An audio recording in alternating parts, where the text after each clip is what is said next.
Brightline's entire mission in the industry, both in the US and globally, is deploying standardized interactive ad formats. So in addition to, or as opposed to, using a standard 30-second commercial, the advertiser can use one of our interactive, dynamic, addressable, shoppable units, all via the remote control, very effective.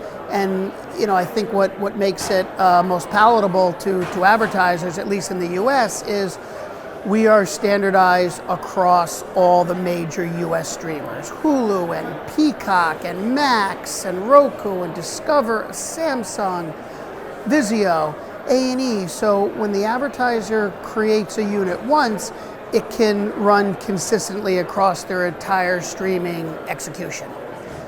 And that's something that we're, honestly, the whole reason we're here at the Future of Television is because we're expanding that process outside of the US to the major streamers here in the UK. And when the industry sees the emergence of a new piece of technology or a new format, it does often get concerned about the standardization issue that you mentioned. Are you saying that the industry needs not be concerned about this? So, I think the industry is, coming from an ex-agency person like myself, standardization is everything, because if an advertiser has to create something different for every element across their media buy, it becomes too cumbersome. So standardization, you want to create something once and be able to utilize it across the board. The advertiser creates a 30-second commercial and it runs across every television network there is. The same thing really is necessary for an interactive commercial, and that's our goal, right? We have a formal SDK integrated into all of our partners' streaming systems and or endpoints, which allows for that standardization. It's not 100% across the board yet. It's quite close. We are missing some of the non-network streamers, but standardization, to your point, is the goal.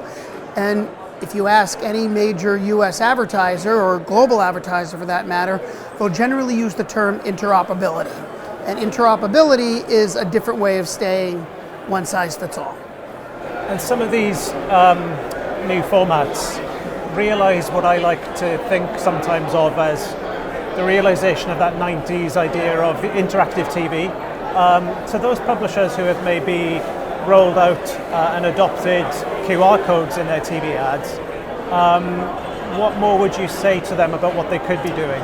Yeah, so QR codes are great, but a QR code is what I like to call a phase one or step one into full interactivity, right? Taking a QR code, adding it onto a 30-second commercial, creating basic interactivity via a phone, that's fantastic. But the second phase, or the next evolution to that, is full remote control interactivity. And that's what Brightline offers, giving the viewer the ability to interact and engage with the ad via the remote control for additional content, more information, moving direct, more towards a sale, expanding the unit.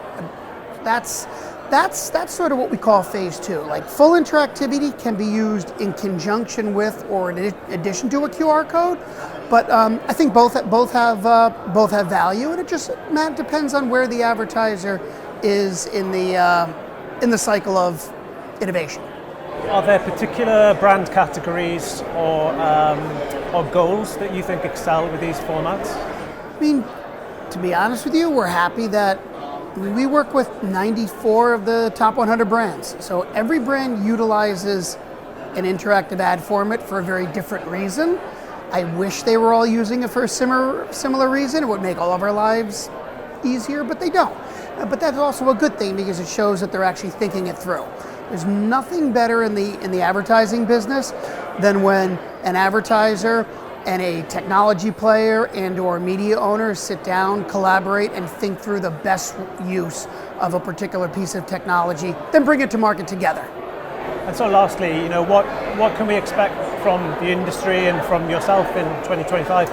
So I think in 2025, the industry is going to continue, to your point, moving more towards standardization. And I think, particularly from a Brightline perspective, we're excited because we are expanding our US technological infrastructure globally via our self-serve tool. So I'll be back here many times over the course of 2025, and I'm looking forward to an exciting year.